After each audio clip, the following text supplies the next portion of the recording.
Bonjour, welcome to episode 9 of Creating a Legacy, a Football Manager 2020 series with West Ham United. So in this video, I'm going to take you through the first half of my 5th season in charge of the club. The first 4 seasons have been incredible. We're now one of the biggest clubs in the world, 5-star worldwide reputation, lots of money, and we've won so many competitions as well. If we just have a look at the competition review, of course, we've won the Premier League 3 out of the last 4 seasons, 2020, 22, 23. We won the domestic treble a couple seasons ago, and last year we won our first ever Champions League, defeating Liverpool in the final. We'd lost the 2 previous finals, but third time lucky. It's been a busy summer. Lots of players have left the club. There's been quite a big turnover, so I will take you through the transfers in a second. This is the current squad then, the first team squad heading into this season. Unfortunately, we did lose the Community Shield against Liverpool 2-0. You can't win them all, but it has been a good pre-season,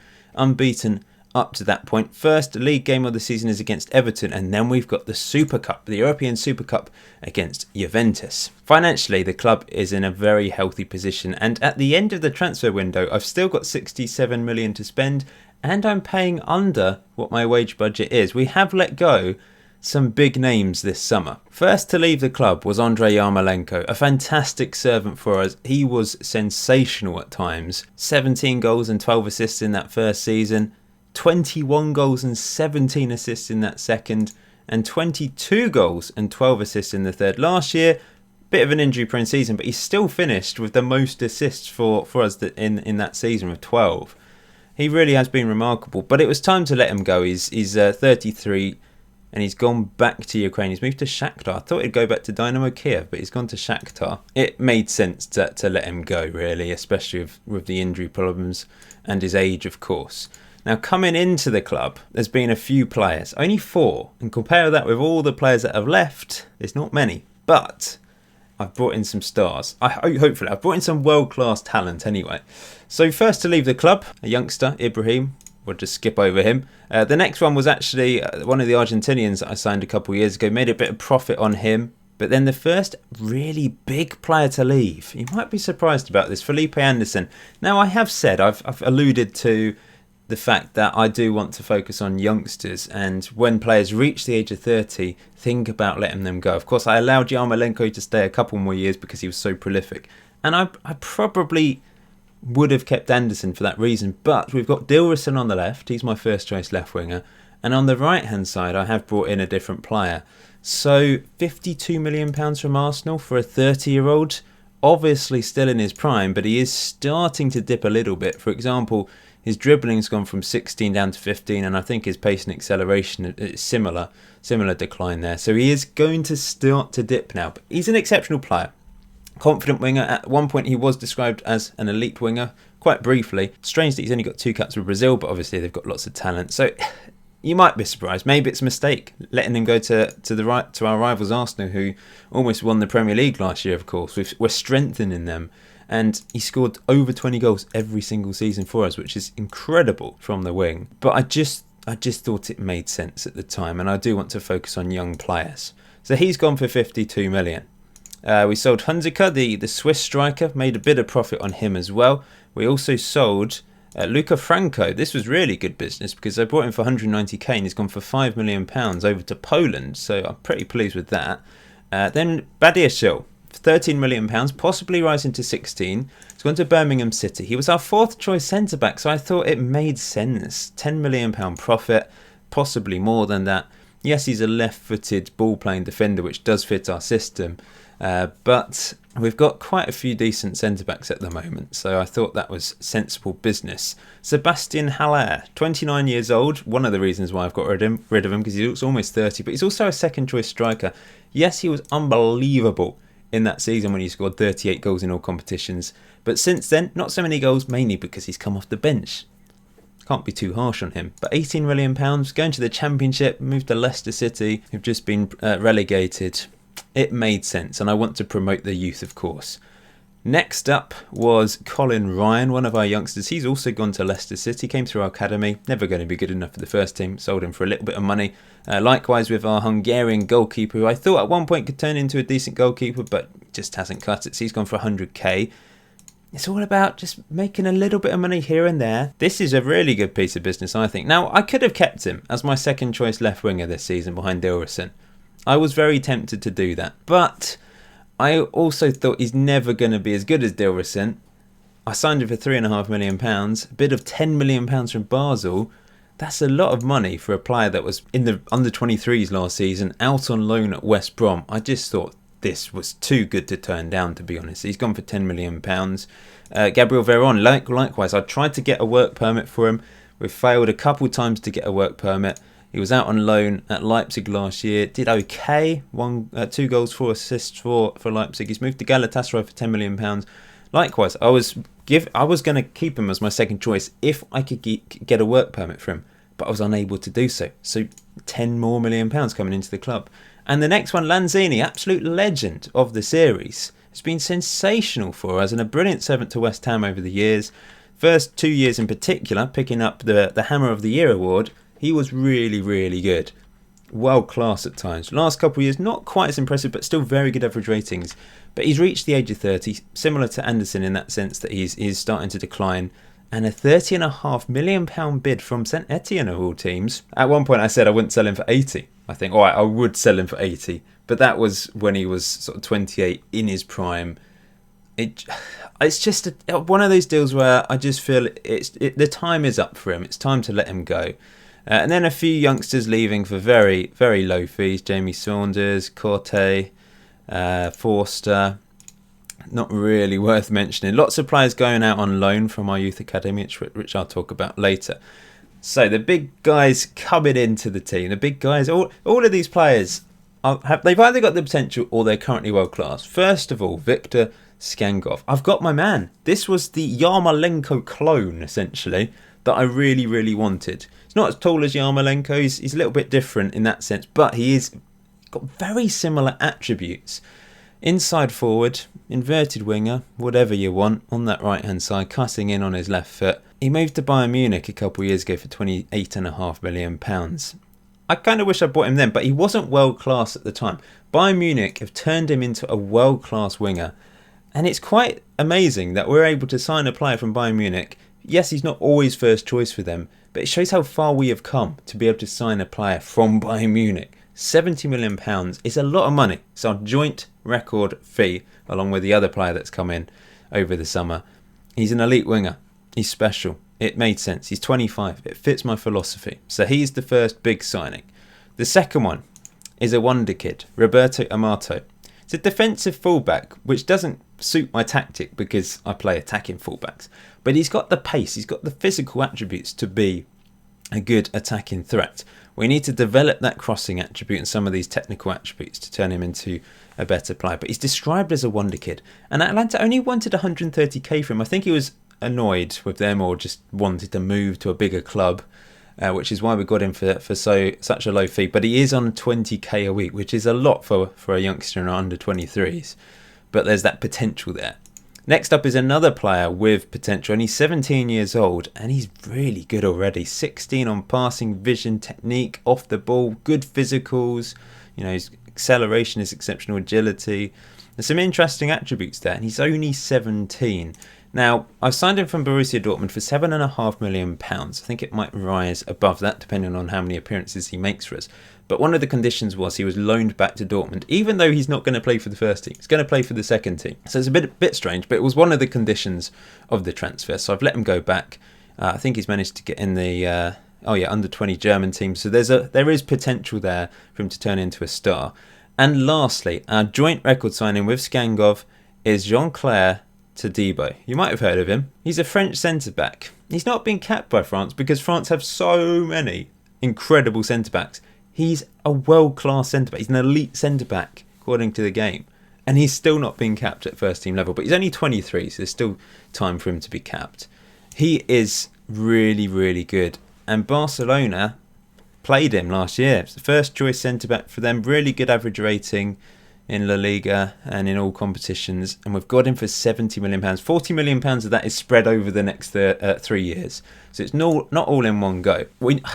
I wanted a better centre-back because, yes, we've been pretty solid defensively with Diop and Cardoso, and most recently Perozzo. But I wanted someone next level. I wanted a world-class player. Ideally, I want a world-class player in every position, or someone that is playing at a world-class level.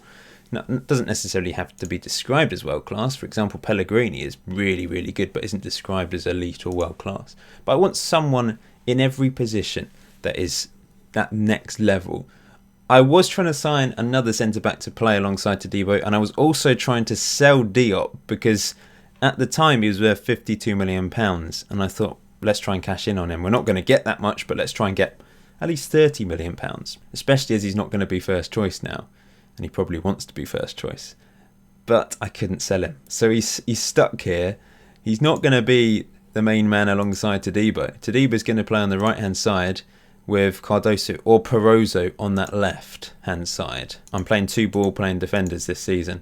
That's what I'm going with. So there's not been a huge number of transfers, but I think we have improved the team. We've got rid of some legends of the club and players that have played very well for us over the years and replaced them with younger players, some world-class talent. We're going to rely on some of the youngsters that I've brought through to the first team. For example, Botero's back, and I've got him a work permit. He's been capped by Colombia. He's scored on his debut, and I've given him a new contract, and he's allowed to stay in England and play football. Brilliant news, because I really like the look of him. He will be the backup for Belotti. We've also promoted Daniel Hein to the first team, our Austrian left winger. We've also promoted Jordi Catala, a Spaniard who's come through our youth academy, was on loan at West Brom and Venlo last season. Really like the look of him. He could play on the wing or possibly as a Mazzala or advanced playmaker in midfield, which would suit our system, of course. Cameron Kemp, who had a really good year last year on loan at Birmingham City, one of the best players in the Championship. So I've promoted him to the first team. Okay. Oh, another player that's come through our academy. Lewis Shepherd, who's only 17, but I really like the look of him as an advanced playmaker in the middle. And I think that's it. Obviously, we've got Kurt Christensen in the first team still, and Ajibola Elise, who's also come through our academy. We've kept Diangana. I had a £40 million bid. Well, I negotiated a £40 million bid from Everton with a 50% profit sell-on clause thing. However, I had second thoughts and decided to reject it because he's our backup inverted inside forward on the right-hand side. He's come through our academy, so it's nice to keep those sorts of players when they're good enough for the first team. Yes, he's not going to be the first name on the team sheet in that role. It's going to be Skangov. He's a homegrown player. He fits it's a useful player for the quota, etc. He's really good. So I decided not to sell him, and he has been called up for the England team, although he's not been capped yet. Moving on to staff, we've still got 69 staff members at the club. I don't think I've signed anyone else, actually. Oh no, I did. I signed one coach. Tell a lie. Well, I don't tell a lie, I just forgot. I can't remember who it was, though. It's one of these chaps. We've got a pretty decent coaching team these days, as you would expect from a team of our quality. If we just have a look at the facilities, for example, we have excellent training facilities, great data analysis facilities, superb youth facilities, top corporate facilities, exceptional academy coaching and youth recruitment. And I'm continuing to improve them. I've asked the board to improve the training and youth facilities, and they said yes. So we're spending money in all the right places, despite the fact in real life David Sullivan is reluctant to really do much and has been criticised for poor training facilities and that sort of thing. On the game, to be fair to him, he's given me stuff. Maybe not as much transfer budget as a team that's won the Champions League and 3 Premier League titles deserves, but he's given us some money. There has been rumours that the club would be sold, but it's not materialised. Somehow, I'm still only on the favoured personnel list, which is an absolute crime. I don't want to blow my own trumpet, but I've won the Champions League and 3 Premier League titles. It's ridiculous. How am I not a club legend? What do I have to do to become a club legend? We've got Lanzini in the icons list. Obviously, he's left. Mark Noble's left as well. What's happened to him? Oh, he's become an assistant manager officially. So he's retired from football after 2 seasons at Granada. Didn't really play very much, but he's become a member of staff. Olmo, Yarmolenko and Belotti. Yarmolenko's moved to Shakhtar. Anderson's moved to Arsenal. Who's the other player? Lanzini's moved to Saint Etienne. Don't think we've released anyone else. Declan Rice, still club captain, by the way. And our new vice captain is Aduro, our goalkeeper. Now, that's another position I might try and improve at some point. He's a good goalkeeper. He's not world class. He's the 3rd choice in the Italy team. And yeah, I'm pretty confident with him. But it's still... It's one of the aims of... I suppose one of the aims I've created of the series now is to try and have a world-class player in every every position on the pitch and then one really good youngster coming through. I would like to do that. If we just take a quick look at the youngsters, lots of players have gone out on loan, as you can see here. So, of course, as always, I will keep an eye on them. One thing that is really annoying, and I don't know if anyone can help me with this, you'll remember that I rejected the chance to be part of the Under-23 League about two seasons ago now, or 3 seasons ago. We won the second division to get promoted to the top level of Premier League 2, but our youth rating was reduced. So we were actually relegated to the 3rd level. I then improved the youth rating and we were promoted again, but then I rejected the chance to be part of the league because it was invited me to be part of that 3rd level rather than the 2nd level. This is a bit convoluted, sorry. Okay, so what has happened since then is we've not been invited to be part of Premier League 2 or even the 3rd division since then, and I can't find a way to get invited. It's an automatic thing. So my thinking is we're waiting for a space to open up in the division for us to actually be allowed to be part of it. But in the meantime, I'm just playing friendlies and we're playing in the leasing.com trophy. So I'm just arranging loads of friendlies manually for the under-23 players that have remained at the club to actually play some football. But it's a bit annoying. I want to be part of the league now and I'm not allowed to be. Of course, the under-18s still are part of their league. They're part of the under-18 Division 1 South. Last year was the first year we didn't finish top of this division, by the way. Arsenal finished above us.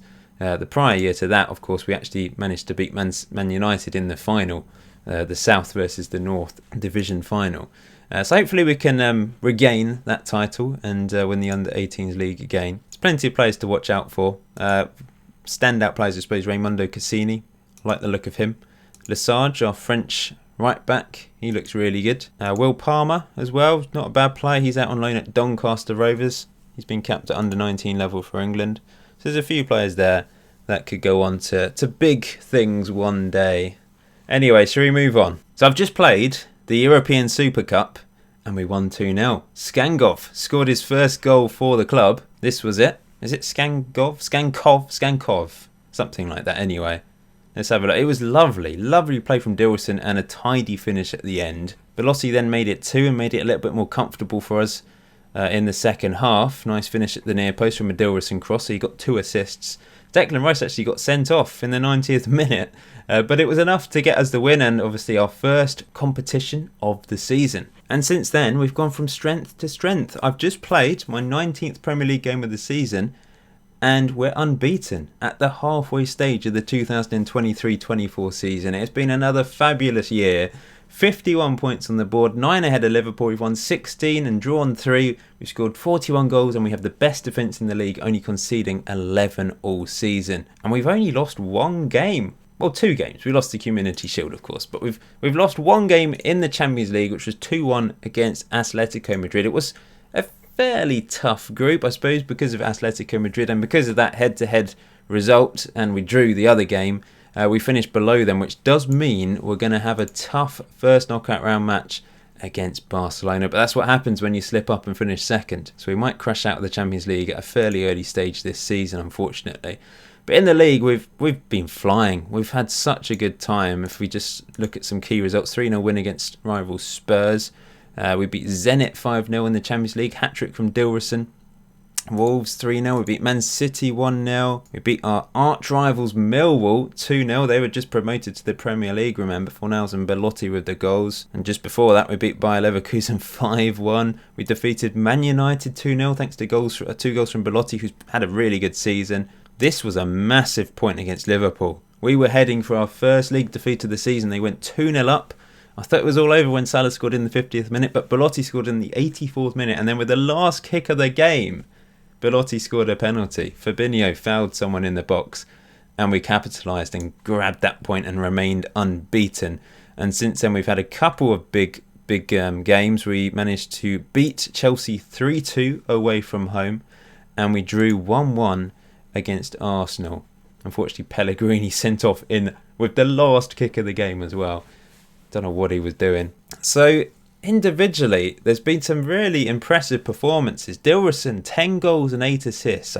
He's been fantastic. He's been injured the last couple of weeks, but what a brilliant world-class talent he is. Dani Olmo keeps improving. He's got 19 caps and 5 goals for Spain now.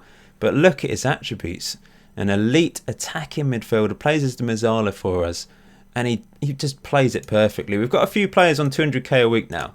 So that's kind of my limit. I don't really want to go above that at this stage. I know I will have to at some point, but we've got Skankov, Pellegrini, Dilrosun and Olmo all on 200k a week. Then we've got Belotti, Rice and Aduro sort of in the next level. And there's a few players below that. Schalke's done well as our backup right back. He's a bit unhappy because he is second choice. And I will let him go at the end of the season on a free when his contract runs out, but he's fine as a backup for the time being. Pablo Fornals has really come in and replaced Lanzini perfectly. He's always been a bit of a utility player that will just fill in when required for me. He's made a lot of appearances for us, but quite a few games off the bench.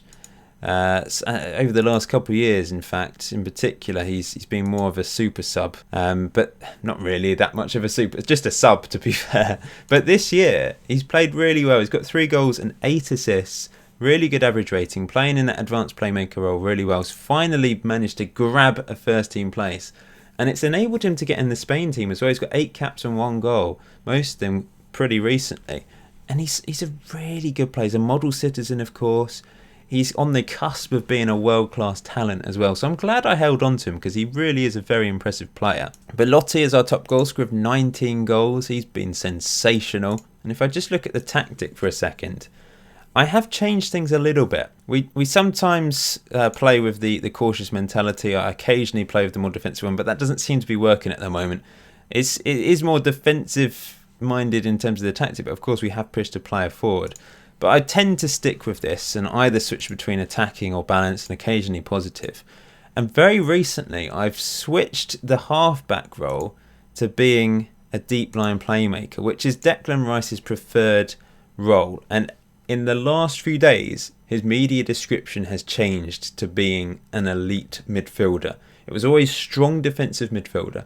Is now changed to being world class. He's officially reached that. I'm so happy for him, and he'll continue to improve because he's a deep line midfielder. 24 years old, he's pretty young for that role, and he should, in theory, get better and better, especially mentally as well, maybe physically for a little bit as he approaches his absolute peak of the late 20s. He's only 24 now. He's got 34 caps and 2 goals for England. It just shows how much our team has improved because. My coach summary, if you're looking at the star rating, it's been 4 stars for a long time. It's actually gone down to 3.5, despite the fact he's now become world class. But it's just because it's relative. The rest of the team has improved around him, and we've got such a special squad. We really do. One strange thing I've noticed is Todibo. When he came in, he was a 4.5 star rated player. I don't know whether my scouts just got it wrong. But he's described as an elite centre-back, despite only having a current ability of 3 stars. But like I said, it's all relative. If we look at a defensive coach, then it varies between different people. I guess it depends on how good they are at judging ability and potential and that sort of thing. So if we look at my assistant, where's my assistant gone? It's not there for some reason. Oh, there he is. This is my assistant. So my assistant says 3 stars. It's interesting. It's a good way to look at players initially. Just look at their star rating and you can get a general idea. But you have to look at the attributes. And also there's hidden attributes as well that contribute to a player. And the personality is very important. Some people like to look at this. It's one of the most common comments when I've accidentally switched this to biography or it's just decided to turn off. People say, please put this graph thing on because it's really helpful. I don't look at it, but I get why some people like it because it gives an overall picture of the attributes. Todibo's a great player. He's not as good as I thought he originally was, but he has played well for us. He's got a very good average rating in the Champions League and a decent rating in the Premier League. You're probably wondering about the youngsters, how well they've played. I mean, Kurt Christensen's played 1 game in the Champions League and 3 Carabao Cup games, and we're going well in the Carabao Cup. We're through to the semi-final, which we're playing against Arsenal. The most recent game, for example, against Sheffield United, lots of youngsters played. And that's what I'm doing. I'm trying to play the youngsters. So Christensen, of course, played in goal. Amato made his debut for the club at right back. Our wonder kid, right back. So he played. We also played Lewis Shepherd in the attacking in the advanced playmaker role. He scored his first goal for the club quite recently. Did he? Oh wait, did he? No, he didn't, sorry. He scored that goal in the Leasing.com trophy. I'm thinking of someone else. Cameron Kemp has scored for the club twice.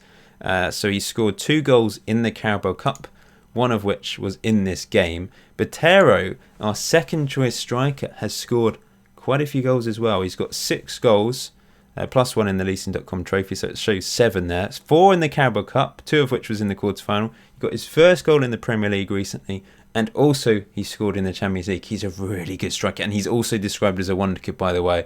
Colombia is a great place to find really good youngsters. They don't all develop, but they do seem to produce wonder kids, and some of them go on to great things, and more often than not they don't. But still, it's a good place to find players. Katala has also managed to score twice, 1 goal in the Champions League, 1 goal in the Premier League, one of which was a free kick. I'm really pleased that I've been able to develop some of these youngsters. The one player that hasn't really played very well, Daniel Hine, and not sure he's going to make it, unfortunately. He's just not cut it in the games that we have played, which has made me think, do I bring back Todorov as our second choice left winger?